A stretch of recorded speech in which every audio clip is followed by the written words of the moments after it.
Morning sa ating lahat mga kaibigan. Nandito na naman tayo sa ating usapang magmamanok po.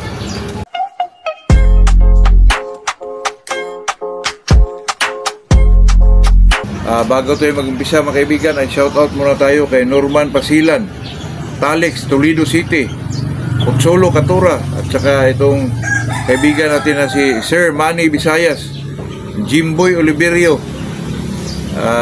Ito naman mga kaibigan ay napakasaya ko po pag may magpa-shoutout kasi alam nyo na may suporta pa talaga tayo mga kaibigan. Tayo naman ay ma-enjoy dyan lang ang natin.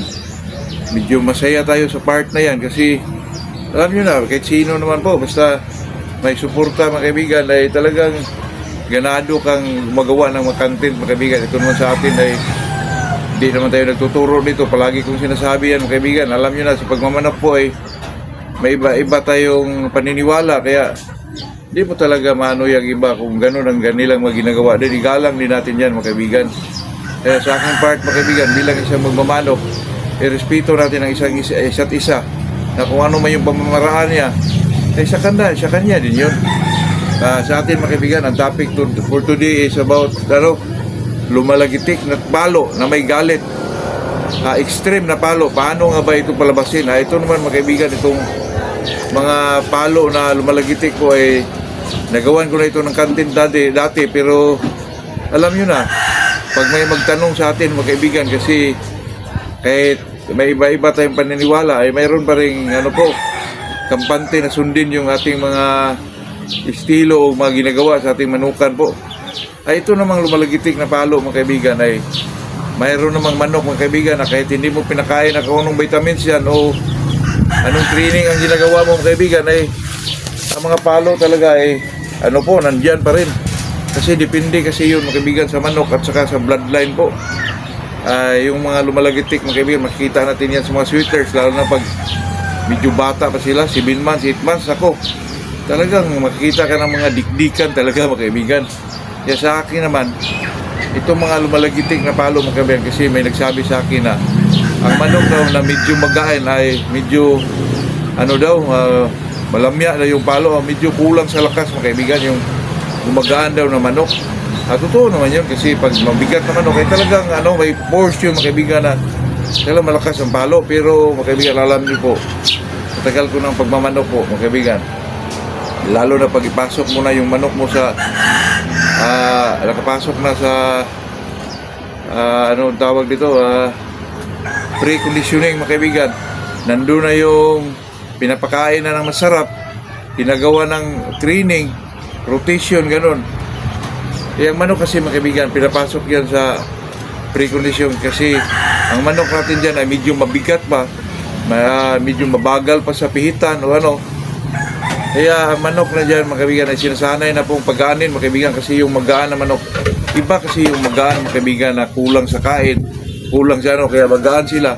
Iba naman yung na mga kaibigan, yung nakapakain na ng katulad ng Royal Pansy, yung mga Platinum, ibang pagkagaan yun mga kaibigan. Magaan pero lumalagitik na ng mga palo po. Yun po ang nakakaiba dyan mga kaibigan, kasi ako may nagtanong sa akin na, boss, ano ba talaga yung pinapakain mo sa conditioning mo pag mag-wheat feeding ka? Yung sinasabi ko dyan mga kaibigan, dito lang King Cutter po at saka Platinum. Kundi man King Cutter yung Royal Pansy at saka Platinum po. Naku mga kaibigan, makakain ng manok dyan for 3 weeks or 2 weeks, naku, biglang gumagaan mga kaibigan na talagang sa tingin mo po may pwersa talaga isang manok mga kaibigan. At saka nagtanong din sila sa akin na kung anong mga injectable pag wheat feeding. At sa akin naman mga kaibigan, pag na-process pa tayo ng 21 days conditioning, ang ginagawa ko dyan mga kaibigan ng for weekly po, ang kundi itong Complexor o Teabix, dalawa lang, pero sa 3 days before the fight mga kaibigan ay MIB na talaga, 0.3 lang po. Ay makita nyo talaga mga kaibigan na talagang lumalagitik na palo po. Iba naman yung dry feeding mga kaibigan, yung gumagamit lang tayo ng mga multivitamins sa tablita, ay talagang lumalagitik pa rin po. Lalo na pag ang mga pinapakain nyo lang ay maintenance lang, yung mga Enerton, Enermax, nako, gumagaan na po ang manok dyan kaibigan. Kasi ako naman po ay okay naman po yung medyo mabigat kasi madiin ang palo dyan, pero iba yung ano mga kaibigan, medyo magaan ng konti po. Parang ano nila, dalang-dala nila yung katawan nila may kaibigan, lalo na sa pihitan, kung paano ano mga kaibigan, ako napakadali lang kaliso po. Kaya sa akin mga kaibigan, lalo na sa mga medyo sa derby na po, ay maganda yung ano talaga, yung wheat feeding mga kaibigan. Kasi ang daming nagtanong sa akin, nag-text sa akin na ano ba daw yung ginagamit ko na ano, yun na po mga kaibigan, itong Royal Pansy at saka Platinum po. Pag medyo duda kayo dyan mga kaibigan, sabihin ko sa iyo 3 weeks po, kita nyo na ang hipo ng isang manok, kaya iba po, iba na talagang yung kilos sila, yung pitik ng mga paa, nako, iba po. Kasi doon ka magano sa hipo ng katawan ng isang manok mga kaibigan. Kaya sa atin po, kailangan natin medyo pagaanin ang isang manok para naman makuha niya yung magtaka ka mga kaibigan, yung mga sa conditioning po, lalo na sa eksaktong ano po, eksaktong training ang ginagawa mo, yung kahig lang, kahig, sampi, ganun lang. Pero pag everyday yun ang ginagawa dyan mga kaibigan, makitaan nyo talaga ang manok na may mga lumalagitik na palo po. Kasi ang manok mga kaibigan, alam nyo po, pag binigyan nyo yan ng mga multivitamins o ano mga injectable, yung hindi nila magawa mga kaibigan sa normal lang sila, ay doon nila makuha mga kaibigan. Hindi ko lang alam kung bakit po. Pag naka-vitamins sa sila, yung mga lumilipad mga kaibigan, tapos hindi pa maglapag sa lupa ay pupalo na naman. Ako, magtaka mga kaibigan na makuha nila yung ganun po through multivitamins or mga injectable vitamins mga kaibigan. Kasi mayroon tayong mga kaibigan naman, hindi naman tayo video kasi may iba-iba tayong paniniwala mga kaibigan. Ay sa atin naman ay itong sinasabi natin dito ay yun lang talagang mga ginagawa lang natin mga kaibigan. Pero di pa rin tayo kampante na yan talaga ang pinaka-eksakto po. Kasi kahit nakaganon pa ang ginagawa mo, matatalo ka pa rin. Yun talaga ang hiwaga ng sabong mga kaibigan. Wala talaga nakadominant sa sabong po. Yun lang ang real talk mga kaibigan. Kaya sa atin po bilang isang magmamanok, observe lang ang pinaka mga kaibigan, na tandaan nyo po kasi sa conditioning po ay medyo